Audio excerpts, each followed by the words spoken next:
Recording in progress. أعوذ بالله من الشيطان الرجيم بسم الله الرحمن الرحيم رب اشرح لي صدري ويسر لي أمري واحلل عقدة من لساني يفقه قولي رب زدني علما رب زدني علما رب زدني علما آمین۔ السلام علیکم ورحمۃ اللہ وبرکاتہ۔ انشاءاللہ امید ہے کہ آپ تمام خیر و عافیت سے ہوں گی، اور امید ہے کہ آپ کی دا ریوائو یور رمضان، آپ کی جو جرنی ہے بہت احسن انداز سے جاری و ساری ہوگی۔ اس کے ساتھ ہی جو آپ کو حفظ کا ہوم ورک دیا جا رہا ہے کہ آپ نے اس کو اپنی نمازوں میں پڑھنا ہے، تاکہ اس بار ہم رمضان کی تیاری احسن طریقے سے کر سکیں، اور صرف قرآن کریم کو نہ پڑھیں بلکہ اس کو سمجھ کر پڑھیں، بمعنی ترجمے تفسیر کے ساتھ۔ بحمد اللہ ہمارا 5واں ہفتہ شروع ہو چکا ہے، اور آج ہمارے 5ویں ہفتے کی دوسری کلاس ہے۔ یہ جدول آپ کے ساتھ وقتاً فوقتاً گروپ میں ہر ہفتے شیئر کیا جاتا ہے، اور ہر کلاس سے قبل آپ کے سامنے یہ ہوتا ہے کہ تاکہ اس کے تحت جو ہے آپ اپنی تیاری کو مزید اچھی طریقے سے کر سکیں، اور ایک ٹائم ٹاسک کے مطابق ہم اپنی چیزوں کو مینیج کر سکیں۔ اس سے قبل کلاس کے اندر ہم نے تجوید کے اندر رو کے جو پر اور باریک پڑھنے کے قواعد تھے ان کی تھوڑی سی پریکٹس کی تھی، ان کے قواعد پڑھے تھے، اور آپ کو کچھ نوٹس بھی پرووائڈ کیے گئے تھے، اور ایک دو لنک آپ کو عربی قراء حضرات کے بھی سینڈ کیے گئے تھے۔ اس کے ساتھ ہی حفظ میں ہم نے اسی صورت کی جو ہے 10 آیات کو یاد کیا، اور ان 10 آیات کی لفظی با محاورہ ترجمہ اور ایک مختصر جامع تفسیر کو آپ لوگ نے اس کو سمجھا، آپ لوگ کے سوالات آئے، جس سے اس بات کا اندازہ ہوتا ہے کہ ماشاءاللہ اس کورس میں جو آپ کی شمولیت ہے، آپ لوگ اس کو، جو ہماری طالبات آن لائن لے رہی ہیں، کچھ ہماری طالبات آن سائٹ اس کو لے رہی ہیں، تو ان کو اس سے استفادہ ہو رہا ہے بحمد اللہ۔ اس کے ساتھ ہی آج ہماری 5ویں ہفتے کی یہ دوسری کلاس ہے، اور اس کے اندر انشاءاللہ ہم سورۃ العلق مکمل کریں گے، جو کہ 11 سے 19 آیات پر ہماری مشتمل ہے، اور اسی کے اندر ہم آج دوبارہ رو کے قواعد کو دیکھیں گے۔ پچھلی کلاس کے اندر ہم نے رو کے قواعد کو مجموعی طور پہ پڑھا تھا، لیکن اس میں جو پریکٹس پہ ہمارا زیادہ فوکس تھا وہ رو کو مخفم یعنی کہ تفخیم پر پڑھنے کے طریقوں پہ زیادہ ہم نے فوکس کیا تھا۔ آج انہی قواعد کا دوبارہ اجرا ہوگا، اور ان قواعد میں انشاءاللہ جو رو کو باریک پڑھنے کے قواعد ہیں، رولز ہیں، امثال ہیں، اس کو ہم دیکھیں گے۔ اس کے ساتھ ہی جتنی بھی یہ آیات ہوں گی، اس کے اندر آپ کا یعنی کہ ہوم ورک، آپ کا ٹاسک یہی ہوگا کہ آپ جو قواعد پڑھ رہے ہیں اس کو ساتھ ساتھ اپلائی بھی کریں، اور اس کا طریقہ یہی ہے کہ مشق اس طریقے سے کہ جو آپ قواعد پڑھتے رہیں، جب آپ یاد کریں، جب آپ اس کو سنیں تو الفاظ مخارج پر غور کریں، ان کی صفات پہ غور کریں جو کہ آپ کو شروع کلاس سے سمجھایا اور پڑھایا جا رہا ہے۔ اور انشاءاللہ پھر اس صورت کو آج آپ مکمل کریں گے، اور اس کی مختصر جو جامع تفسیر ہے پوری صورت کا ایک ہم مرکزی مضمون دیکھیں گے، جس سے ہمیں ایک مائنڈ میپ ہمارے سامنے آئے گا کہ ہمارے سامنے یہ صورت کن نکات کو پیش کرتی ہے، اور یہ ہماری زندگی سے ہمیں کس طریقے سے کنیکٹ کر رہی ہے۔ تو یہ تھا آج کی کلاس میں ہمارا ایجنڈا۔ امید ہے کہ یہاں تک آپ کو بات جو ہے سمجھ میں آئی ہوگی۔ اچھا، اس کے ساتھ ہی جیسے کہ ہم نے بتایا کہ پچھلی کلاس کے اندر ہمارا فوکس کیا تھا کہ ہم رو کے جو قواعد ہیں ان میں ہم نے جو ہے رو کے قواعد پڑھے کہ اس کو کن کن صورتوں میں باریک یا موٹا پڑھا جاتا ہے۔ یہاں پر جو آپ کے ساتھ ایک اور PDF شیئر کیا جاتا ہے، اس میں بیسک سوالات کی صورت میں ہے، جس میں کچھ صورتوں میں رو کو کس طریقے سے پڑھنا بہتر ہے، یا باریک پڑھنا یا وقف کر کے پڑھنا، اس کو ہم انشاءاللہ یہاں پر آج دیکھیں گے۔ آپ کے ساتھ یہ اسکرین شیئر کی جا رہی ہے تاکہ آپ اس قاعدے کو خود یہاں دیکھیں، اور مثالوں کو دیکھتے ہوئے پھر آپ اس کو قواعد کو آپ اس کو اپلائی کریں۔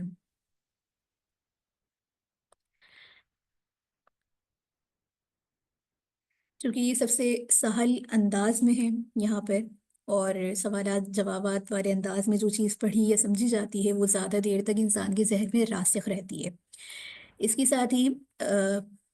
یہاں پر ہم نے جیسے کہا پچھلی کلاس کے قواعد کو ضرور ہم یہاں پہ ریوائز کریں گے. تو سب سے پہلے یہاں کے را کے قواعد میں اگر آپ یہاں پر دیکھیں تو را پر زبر یا پیش یا دو زبر یا دو پیش ہو تو را کو پر یعنی کہ موٹی مخفم پڑھی جائے گی. جیسے کہ ہم نے مثالیں بھی پڑھی تھی کہ ربک، ربما، ضرارا، قدیر. اب یہاں پر را پر زبر یا دو زبر، را پہ زبر آ رہا ہے، یہاں پر اس کو مخفم پڑھیں گے. یہاں پہ را پہ زبر آ رہا ہے، مخفم پڑھیں گے. را پہ دو پیش آ رہا ہے یا پیش آ رہا ہے تو را کو جو ہے پر پڑھیں گے. اسی کے ساتھ جو را کو باریک پڑھنے کی صورت ہے کہ را کے نیچے زیر یا دو زیر ہوں تو را باریک ہوگی، جیسے رجال بخیر. اب یہاں پر را ہے اور اس کے ساتھ جو حرکت ہے وہ زیر ہے، تو یہاں پر را کو ترقیق کر کے یعنی کہ باریک پڑھی جائے گی. اسی طریقے سے یہاں پر دو زیر کی بھی بات ہو رہی ہے، دو زبر دو زیر دو پیش. اگر آپ ان کی کانسیپٹ کو ذہن میں رکھیں تو آسان ہے، یعنی کہ دو زبر دو پیش پر را مخفم ہے، جبکہ دو زیر اور زیر پر را باریک ہے. اگر آپ کو زبر زیر پیش کا قاعدہ سمجھ میں آ گیا تو باقی قواعد کو سمجھنا آپ کے لیے سہل ہوگا.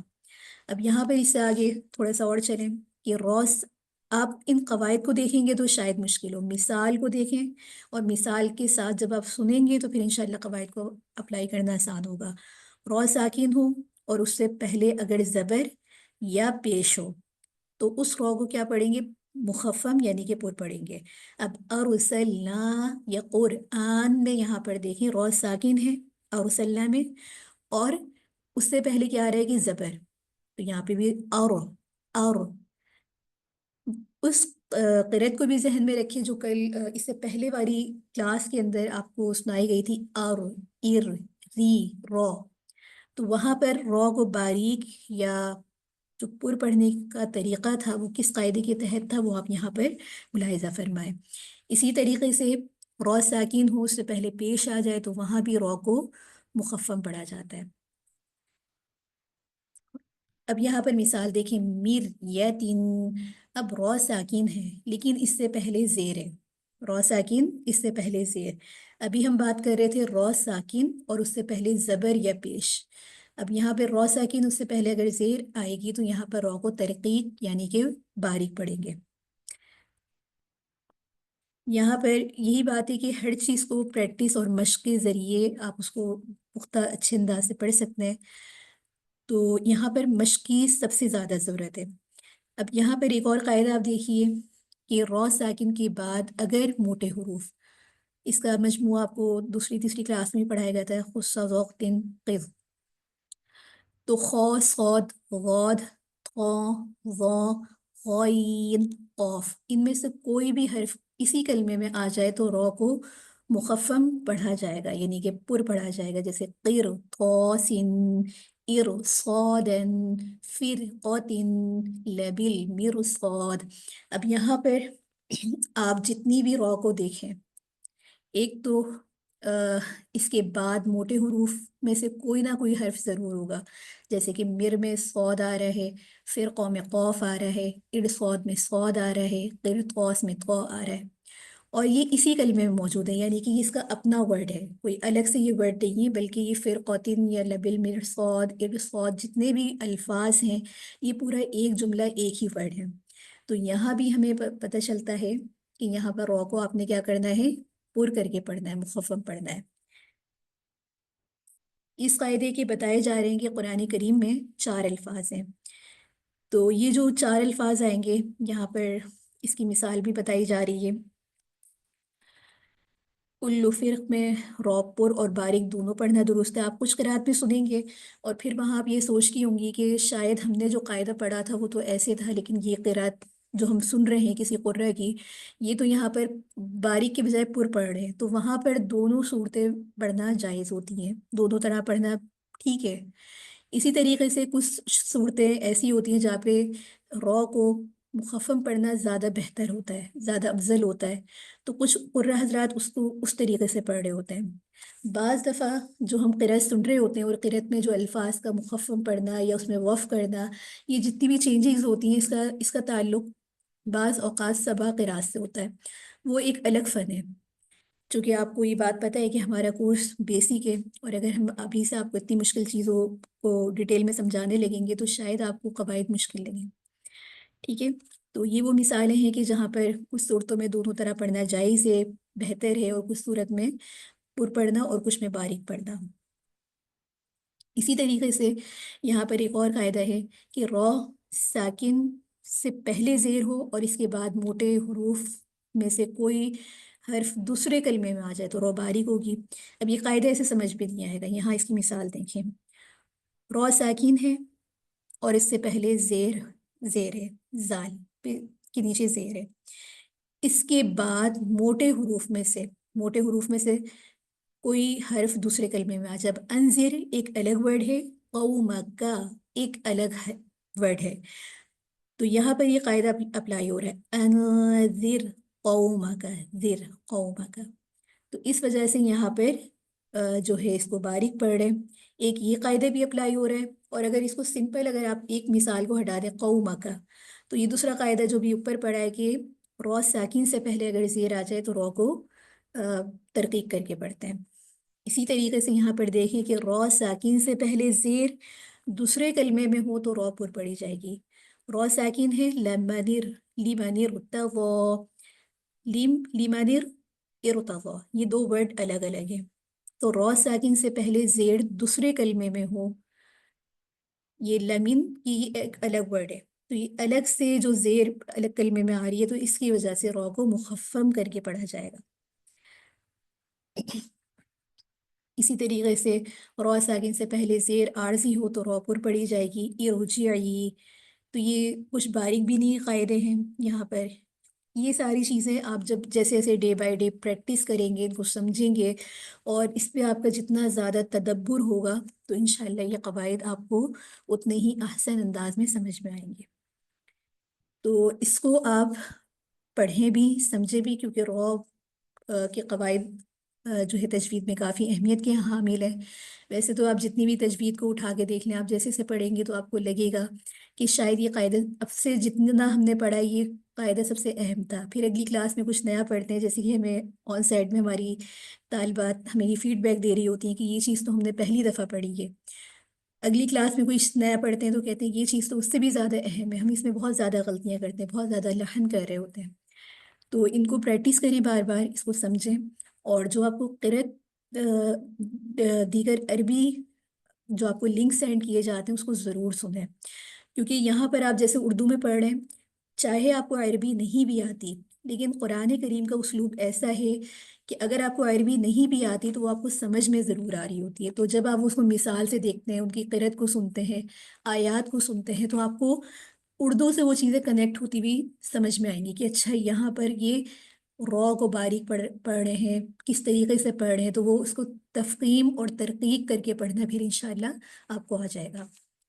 یہاں تک اگر را کے قاعدوں میں آپ کا کوئی سوال ہے تو آپ ضرور کریں. اس کے بعد جو ہے ہم اس کے ترجمے کے اوپر چلتے ہیں، جو کہ ہمارے اگلا سیشن ہے. اس کے ساتھ ہی آج ہماری جو صورت ہے آیت نمبر 11 سے 19 تک انشاءاللہ اس کا لفظی با محاورہ ترجمہ کریں گے، اور اس کے بعد یہ صورت مکمل ہوگی بحمد اللہ. بسم اللہ الرحمن الرحیم. آیت نمبر 11. یہاں پر آپ دیکھیے، سمجھیں. اور اب تو کچھ ایسے ورڈ اس میں بار بار آ رہے ہیں جیسے ایزا، ارائیتا، واو، علا، فی، من. تو یہ متعدد دفعہ یہ الفاظ آپ کے سامنے سے گزر چکے ہیں اور آپ کو ان کے معنی بھی اب یاد ماشاءاللہ ہونے لگے ہیں. اس میں یہاں فوکس رکھا کریں، باقی جو قواعد پڑھیں ساتھ ساتھ اس کو پڑھا کریں، چاہے آپ کے مائک میوٹ ہوں لیکن آپ نے اس کو ساتھ ساتھ ویسے ہی ریوائز کرنا ہے. بسم اللہ الرحمن الرحیم. ارائیتا، ارائیتا، کیا آپ نے دیکھا، ان، اگر،